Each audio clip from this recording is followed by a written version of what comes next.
Now, we've got on the line Stephen S. Edwards, and we're going to talk about his book, Those Silly Americans, a collection of many reasons why Stephen thinks Republicans are holding America back from achieving true greatness.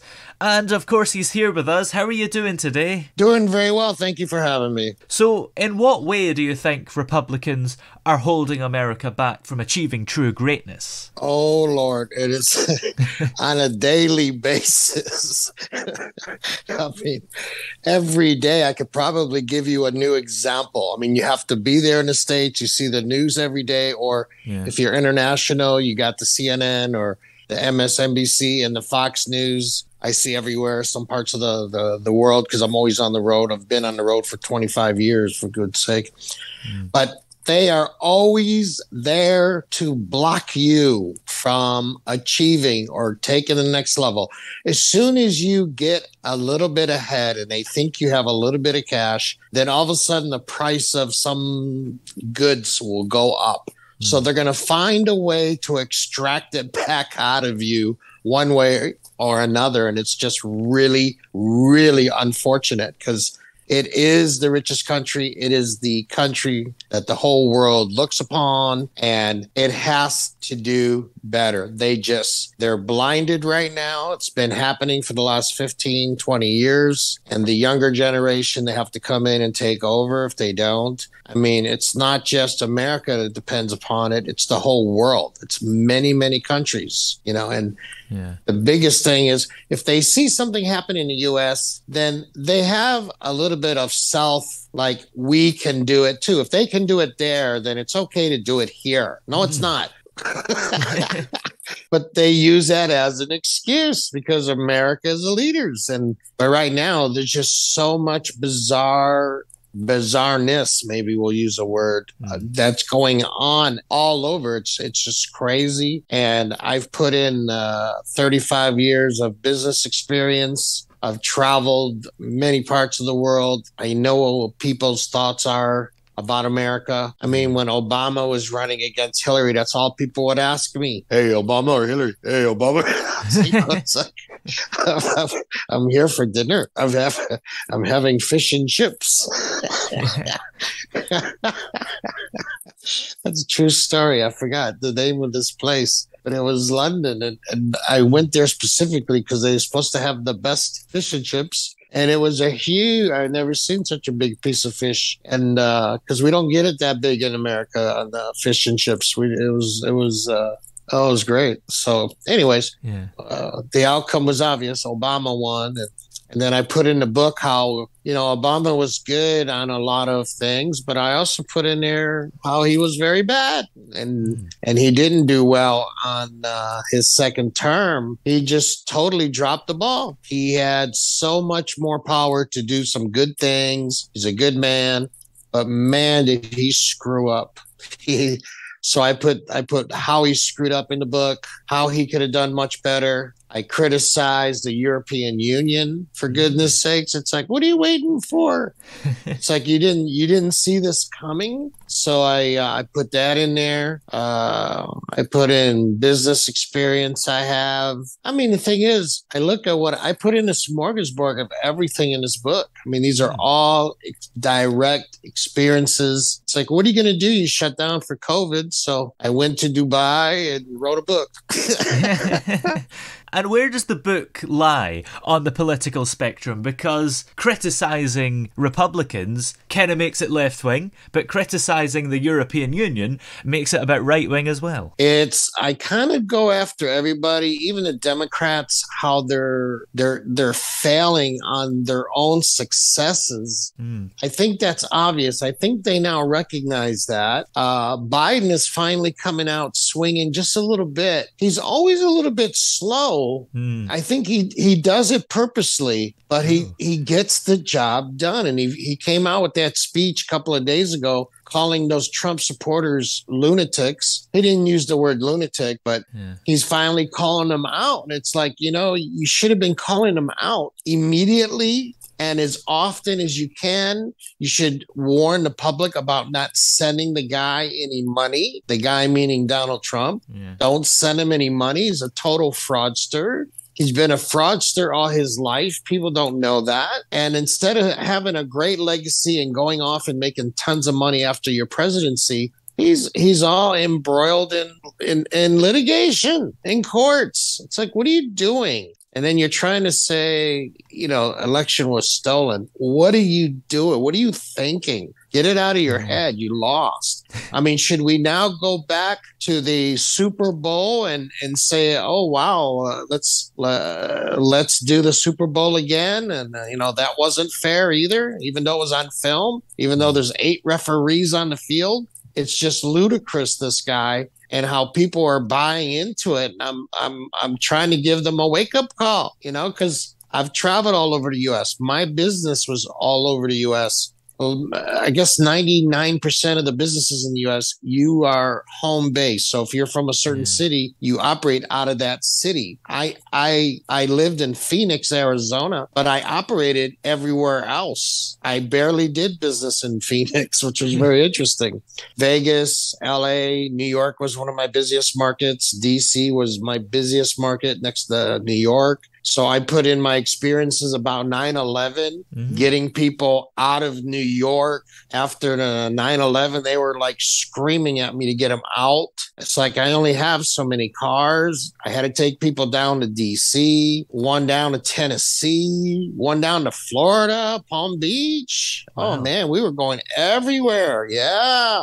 You couldn't fly. That not only commercial, but they shut down the private. And all I handled was the private jet business. That's all I did.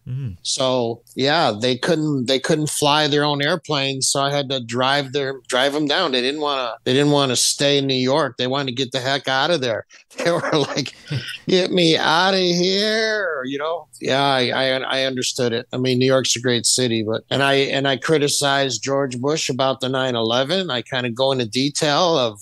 Yeah, he knew it was coming and all those people involved. And then you mentioned something about the politics. I put in a ton of politics in here. I even put their photos.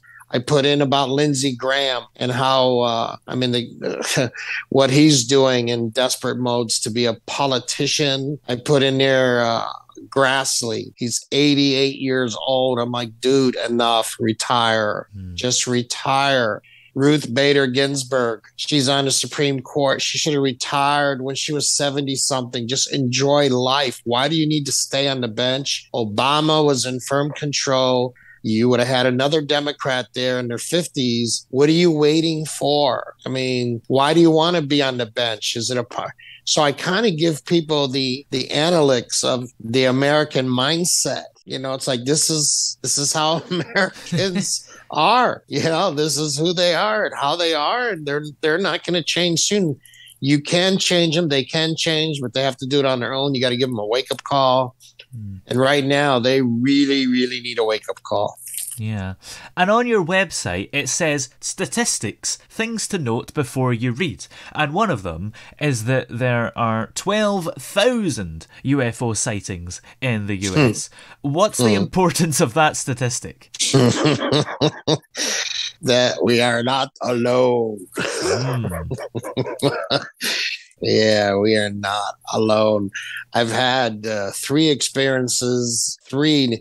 The first one, thousands of Phoenicians were involved with it. We saw those lights because they were up there for more than an hour or 45 minutes or something like that. But they were just so obvious. I remember even pulling off the road to stare at them. And we really didn't have the iPhones and the good cameras back then, but some people did record it. So those are the Phoenix lights. They were big. Those ones were big because I was at least 20 miles, some odd miles away, and I saw them clear as day. And so that's that. Then I had about 2 years ago, I think. It's about a year before COVID hit. So that would have been 2019. This is right in front of my house. I take a smoke break at like 1:30 a.m. Actually, no. This one was just before midnight, 11:30 p.m., I think-ish. And there's a glowing object above my neighbor's house. Behind his house, we have like a little tiny lake. And then it goes back to housing and desert, blah, blah.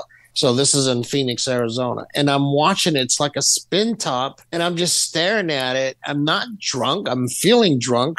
So by the time I go in to get my camera, I bring my camera out, I take pictures, it starts drifting off. It was drifting off and it just kept going until it was out of my sight. And I even called the emergency 911 line that we have in the States to report it. And I said, this is not normal. Is there a way you can call the tower? I mean, I said, this thing is just too obvious. I mean, I cannot be the only ones looking at this thing. And the operator didn't know what to do. So I put a little bit of that story in there. And then we got the big one that happened to me in 2020. This is like November 12th, November 13th. It was like 11:30 p.m. at night. I'm circling back to find my other driver who got lost going from Phoenix to Albuquerque.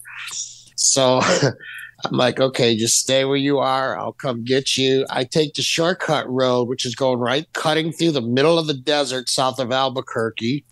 It's a city called Grants, New Mexico, and that's about maybe 30 miles or so. How many kilometers is that? Whatever. I think it's like 65 kilometers, something like that. Anyway, so you take the road from that city and there's nothing. There's desert. There's no stores. There is nothing for about 135 kilometers or more, something like that. So I was about 50 kilometers in, probably more than that. And all of a sudden, my truck, so I go into the story of what happens after that. It just was a bizarre situation. I saw what I saw. I put all the details in the book. I felt the energy. It's real. And people just going to have to come to the conclusion. And I think more and more the populations are that they realize that if we could be here, there could be other life. And I'm here to say, yeah, there certainly is. I don't think there's any doubt. There's no doubt. There's no doubt in my mind. Yeah. And why is this book called Those Silly Americans? Well, I put a lot of my personal stories in there where I have kind of dictates human behavior of Americans. Is it their jealousy? Is it it's like, how can they be stuck on a certain human in a certain way? When your business is done with somebody, move on with life. And for some reason, people just get stuck. So is it power? Let the public decide what it is. But I'm telling my stories of how these people want to try to bring you down and how far, at what lengths they go. It's like, what is wrong with you? And they always wonder, well, how is Stephen able to do this? How is he able to do that? So I put some examples in there of some really bad behavior coming from our judges, coming from the bench, and these people got mud on their face, and there's nothing they can do about it. They'll never guess in a million years, oh wow, he's going to write a book about us. I'm like, yes, why not? you want to misbehave like this to a guy like me? No. Not allowed. Yeah. So anyways, I try to put it in a lightened way, and it is. But these are stories of people just not going to believe. They're going to say, what? This happens where? And these people did what? Yeah. So it's you're going to get a lot of therapists involved saying, they're going to go solicit these judges see if they need help. They can use their insurance plan to pay for their psychological. See how I look at things?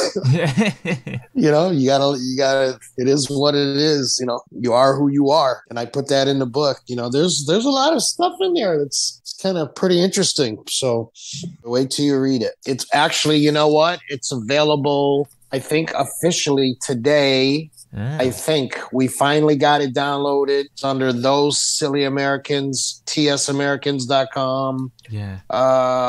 The ebook version, I think, is available for sure. The print version, they can order it now and they can get a copy. They're going to be surprised. I got experiences of my career, what I did. There's it's a smorgasbord. I'm telling you, it bounces. It goes from here to there to there. You go into politics, you go into finance, how to make Americans better off. And Americans being better off is good for the world. It needs to go in that direction. I got a message to Putin. I got a message to Trump. Because Trump, see, I was in the limousine business. I serviced the jets too. I chartered. One of his drivers actually is Ivana's driver, his wife that just passed away. Yeah. Me and him went to a New York Mets ball game. So he gave me a lot of stories on Trump way back in the day. This is like 2005, 4, 3, 2, all those like 5-year span. That guy drove for me for almost 5 years. He was Ivana's driver. So you know a lot of things. You know, yeah. I drove celebrities and business people for over 25 years. I got tons of stories. I put a couple of them in the book. One of them is deceased, so it was okay because I still have a privacy policy. People in my cars, I protect. That's why I had them so long. And I didn't, when people hire limos for weddings, I never got into that kind of business. It was only for the corporate world, business world, blah, blah, blah. Well, have you got any more books coming up after this one? It's interesting you say that.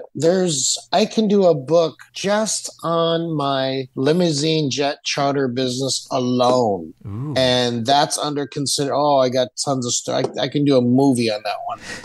I got tons of stories.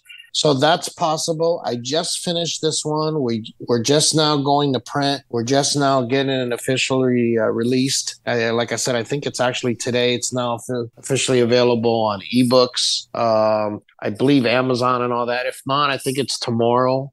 But pretty much we're there. We're at that stage. So that's that. And then we'll see where it goes from there. Excellent. Well, in the meantime, just remind us of all the places that we're able to find this book, Those Silly Americans. tsamericans.com, Amazon, Barnes & Noble. Oh, there's going to be a lot of platforms out there. I think if they can go direct to the website, tsamericans.com, they can actually order it right there direct from the website, ebooks. Excellent. Well, many thanks for coming on the show today. It's been great to talk to you. Thank you, sir. Nice to meet you.